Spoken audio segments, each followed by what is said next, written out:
सुश्री महुआ मोइत्रा। आज हमको Thank you. Sir, through you, I would like to ask the Honorable Rail Minister a supplementary question on rail connectivity. Sir, my constituency has one complete side of about 140 kilometers from Krishnanagar to Karimpur, where about 12 lakh people are without rail connectivity. I had met the Honorable Minister about 2.5 years ago, and he had very kindly agreed to a survey of the feasibility survey. This feasibility survey was supposed to be ready by December of 2023, and then action was to be taken. Okay. However, no report has been given, sir. Please, can you let us know what is the status of connectivity on the Krishnanagar-Karimpur line? Thank you, sir.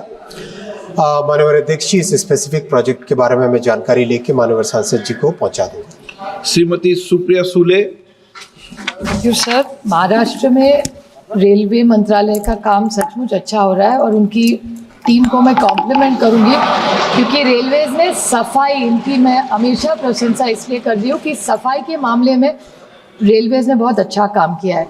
लेकिन महाराष्ट्र में नीरा, जेजुरी, बारामती और दौंड, इस सारे मेरे निर्वाचन क्षेत्र में जो स्टॉपेजेस है सारे, वो पूरे कम हो चुके हैं। दौंड का मैं उदाहरण दूं आपको, वहाँ 80 ट्रेन रुकती थी, आज 40 ट्रेन सर रुकती है, और वो बहुत बड़ा जंक्शन है।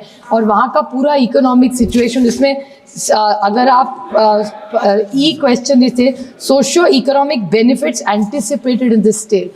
सर, अगर दौंड जो बड़ा जंक्शन था, नीरा बड़ा जंक्शन था, बारामती आज ग्रो हो रहा है, इस जगह अगर आप ट्रेन कम करेंगे और स्टॉपेजेस कम करेंगे तो इकोनॉमिक बेनिफिट कैसे होगा? तो आप एफिशिएंसी बढ़ाने के लिए स्टॉपेजेस कर रहे हैं, ऐसे बहुत बार मंत्री जी ने जवाब दिया है, लेकिन मेरी उनको विनती रहेगी कि स्टॉपेजेस कम ना करें, दूसरा कुछ सुझाव देके जिससे एफिशिएंसी बढ़े। Thank you sir. माननीय अध्यक्ष जी, मैं माननीय सांसद महोदय को धन्यवाद देना चाहूँगा।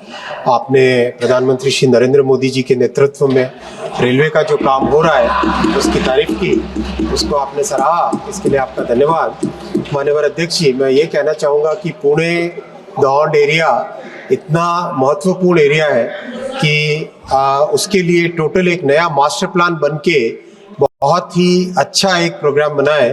पुणे की कैपेसिटी को डबल करने के लिए उरुली में एक मेगा टर्मिनल बनाया जा रहा है। पुणे जंक्शन को टोटली रीमॉडल करके रीडेवलप किया जा रहा है। शिवाजी नगर स्टेशन को टर्मिनल बनाने की प्रयास है। फिर पुणे से लोनावला के 3rd और 4th लाइन बनाने का काम है। फिर अहमदनगर से पुणे का नई लाइन बनाने का काम है। तो ओवरऑल उस एरिया के लिए बहुत सारा डेवलपमेंट करने के काम हाथ में लिए गए हैं और प्रोग्रेस भी बहुत अच्छी है। माननीय अध्यक्ष जी, महाराष्ट्र में अभी करीब 1,64,000 करोड़ रुपए का इन्वेस्टमेंट रेलवे का विभिन्न प्रोजेक्ट्स में हो रहा है और इससे महाराष्ट्र के रेलवे नेटवर्क का टोटल ट्रांसफॉर्मेशन होगा। जैसे पूरे देश भर में रेलवे नेटवर्क का ट्रांसफॉर्मेशन हो रहा है, वैसा ही आपके क्षेत्र में भी होगा। और स्टॉपेजेस के बारे में मैं फिर एक बार बताना चाहूँगा कि जैसे जैसे रेलवे नेटवर्क बढ़े वैसे मेंटेनेंस के लिए स्कोप बनता है, मेंटेनेंस के लिए एक मार्जिन मिलता है, टाइम मिलता है। तो उसके हिसाब से स्टॉपेजेस भविष्य में जैसे नेटवर्क बढ़ेगा वैसे स्टॉपेजेस पे रिकंसिडरेशन किया जा सकता है।